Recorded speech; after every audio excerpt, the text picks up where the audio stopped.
If anything has caused division in the ranks of Catholics since the McCarrick and Vigano stories have exploded in the media in the past summer, it's the question of same-sex attracted men in the holy priesthood. Many Catholics deny that there is a link between these kinds of men and the abuse of children and seminarians. Over the weekend, a study was released by a Catholic priest, who is also a sociologist, that examined the cases of the various sexual abuse allegations involving members of the Catholic clergy, and his findings are very clear. There is a direct correlation between same-sex attracted men in the priesthood and the abuses reported recently. Let's dive into the story. Catholic News Agency has the story in question. Clergy sex abuse on the rise again, and church leaders are ignoring why, sociologist says. Denver, Colorado. After years in decline, Catholic clergy sex abuse could be on the rise again, warns a professor-priest's analysis of relevant data.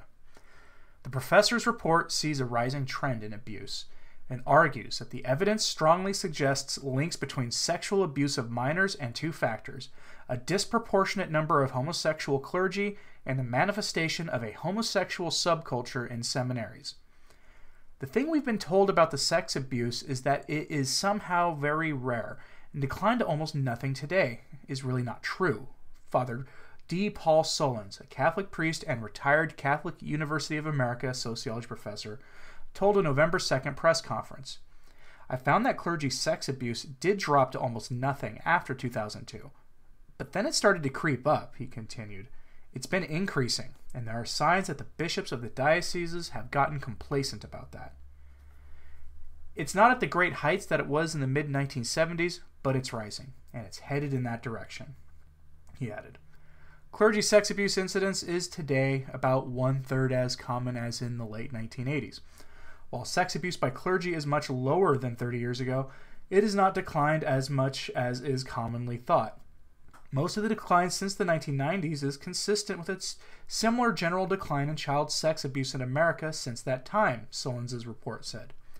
The decline is not necessarily related to measures taken by the U.S. bishops. Solons told the press conference he saw no link between a decline in abuse and the implementation of the U.S. bishops' 2002 Charter for the Protection of Children and Young Adults.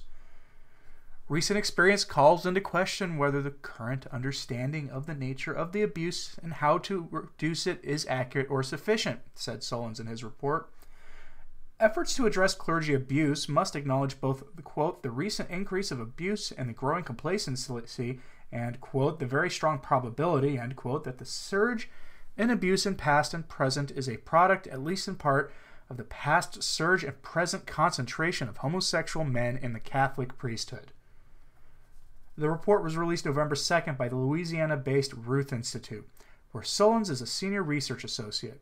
He has been reviewed by several scholars, including 4 social scientists, and is planned to be included in an upcoming book.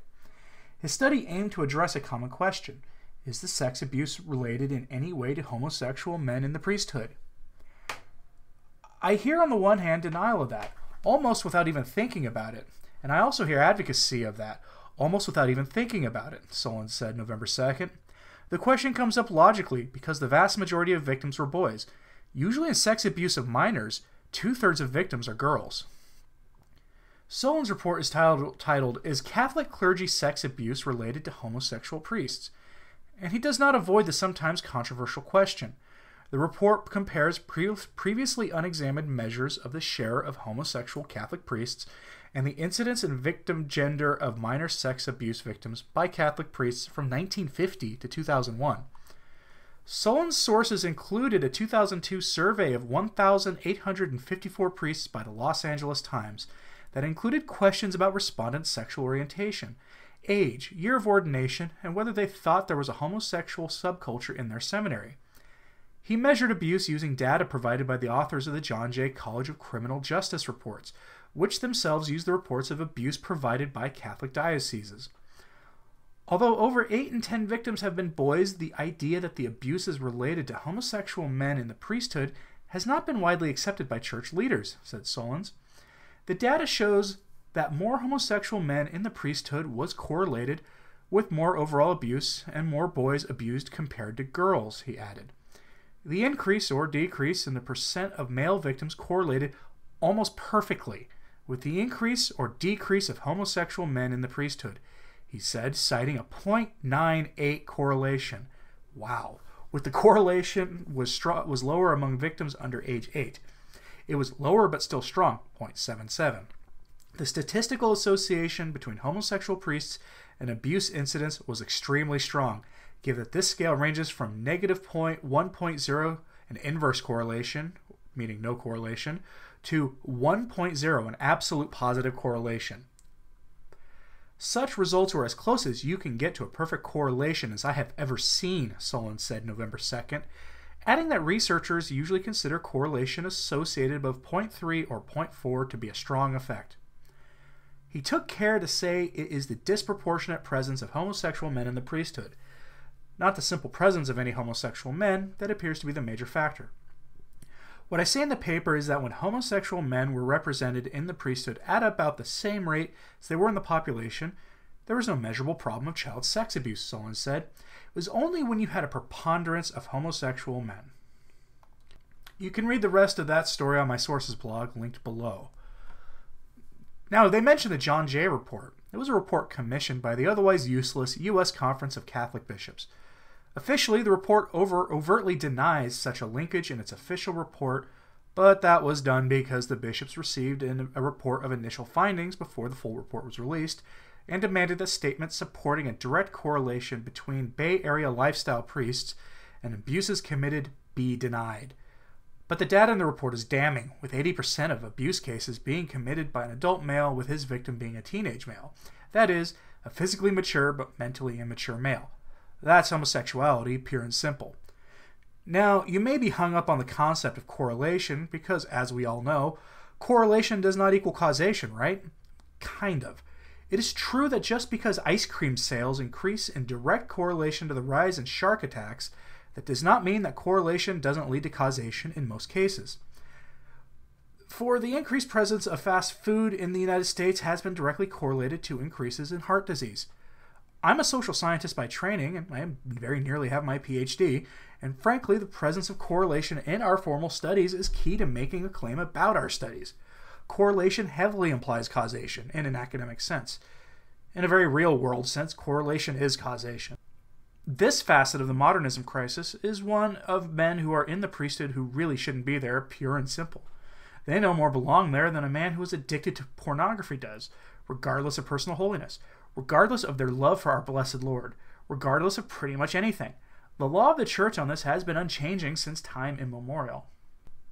Now, this explains some strange things that have come out recently about the church in America. As a first example, the diocesan news page for the Archdiocese of Los Angeles is reporting that the recent Synod of the Youth concluded with the bishops rejecting a restatement of the zero-tolerance policy in the final document. Why would they reject a strong statement against abusive clergy? Is it because of the preponderance of same-sex attracted men in the episcopate? What is especially striking about this is that even Pope Francis himself has been making strong-sounding statements about there being zero tolerance for the abuse of children. Yet the bishops, in an act of synodalism, rejected inclusion of a zero-tolerance policy in the final document. Curious, isn't it? Or how about the story that most of the media missed or ignored of the recently released book God-Fearing Souls by Tony Gapardo? The author details his brief time in the U.S. Pontifical Seminary in Ohio from 1995 to 1996. That was the time Cardinal Blaise Cupich, frequent subject of this channel, was a rector of the seminary. Gapardo details an active Bay Area lifestyle culture at that seminary, how there had been reports of that kind of activity at the seminary going back to the 1960s, and how the locals had frequently expressed concerns to their bishops about this problem, all of which had been largely ignored. Gapardo was threatened with legal action if he ever spoke about his time at the seminary, which is a very Catholic response coming from the American hierarchy. That story was broken by a blogger who reviewed the book in question. It seems that Cardinal Cupich has been confirmed as a member of the current incarnation of the Lavender Mafia. And then there's the case of Auxiliary Bishop John Jennick of New York, who has been credibly accused of a laundry list of allegations of same-sex abuse in New York. The New York Times reports on that case, and as I don't have a membership, I couldn't read the story. Such is life. And then there's this story. The U.S. Catholic bishops give $280,000 to acronym and abortion activists, as reported by the Lepanto Institute. For 5 consecutive years, from 2012 to 2017, the United States Conference of Catholic Bishops' annual granting agency called the Catholic Campaign for Human Development provided a total of $280,000 to a radical organization involved in the promotion of homosexuality and abortion. The Community Alliance of Tenants received the following grants: $65,000 in 2016-17, $50,000 from 2015 to 16, $60,000 2014 to 2015, $55,000 2013 2014, and $50,000 2012 to 2013. If you don't understand why it was listed in 2-year increments like that, it's because most nonprofits, including the U.S. Conference of Catholic Bishops and any of their subsidiary nonprofit organizations, typically operate in a fiscal year model where their fiscal year will probably start on July 1st and end the following June 30th. That's why those years are listed that way. It is important to note that this money was provided by every diocese in the United States that participates in the CCHD collection. I've lived in several dioceses in my time. That's pretty much any diocese you'll go to. Whenever a diocese takes up the CCHD collection, typically the 3rd Sunday of November, hey, that's coming up. Maybe you should not give to this. 25% of that funding remains with the diocese, while the other 75% goes to the national CCHD and is redistributed to groups like this one. Last year, the Archdiocese of Portland, Oregon, Archbishop Sample, gave a certificate of recognition to the community, to CAT, signed by Bishop Peter Smith and the Portland CCHD director, Matt Cato. And Bishop Smith wouldn't have signed it if he hadn't gotten the approval of Archbishop Smith, the ordinary of that archdiocese.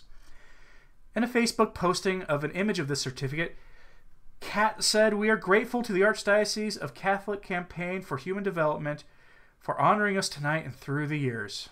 And here's the video in question, released by CAT. Hi, my name is Katrina Holland, Interim Executive Director at the Community Alliance of Tenants. And I'm Avon Moore, Board Member. I'm Chelsea Deloney, Board Member.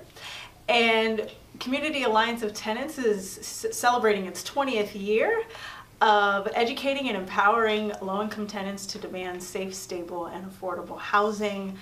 We've been doing that in partnership with CCHD for several years, many years actually, and it's been an amazing experience. Without CCHD support, we wouldn't be able to do what we do. So thank you so much for your support over the years, and we look forward to continuing to work together.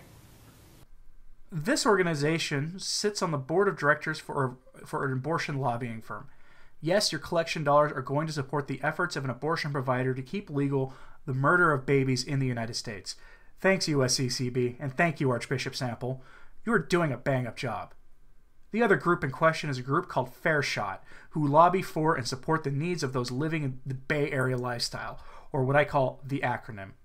If you're new to my channel, there are a few things I simply won't say directly, because YouTube is not a free speech respecting platform regardless of what they say on that issue, and quite a lot gets censored as hate speech. But the truth demands that I report the facts. I'm sure you get what I'm referring to by the Bay Area lifestyle. In this case, the bishops, in their infinite wisdom, have provided some of your collection dollars to 2 organizations that are starkly opposed to everything the church stands for. This only makes sense if you understand the large number of same-sex attracted men in the modern priesthood and episcopate today. This has to come to an end. If you read your Bible, you know what God's solution is to places and organizations that are filled with men who unrepentantly commit one of the sins that cry out to heaven for vengeance. It isn't pretty. Pray for the church and pray for God's justice to come, and pray for a conversion of heart of bishops who should know better, like Archbishop Sample and Bishop Smith in Portland. And that God's justice comes peacefully, and please stay close to the sacraments. We will probably all need them in the coming months and years. If you like videos like this, like and share this video and subscribe, and click that notification bell below. You can support my work if you want to through Patreon. A link is found in the description, along with links to my Twitter, the blog, and the Facebook page I manage. For Return to Tradition, I am Anthony Stein. Ave Maria.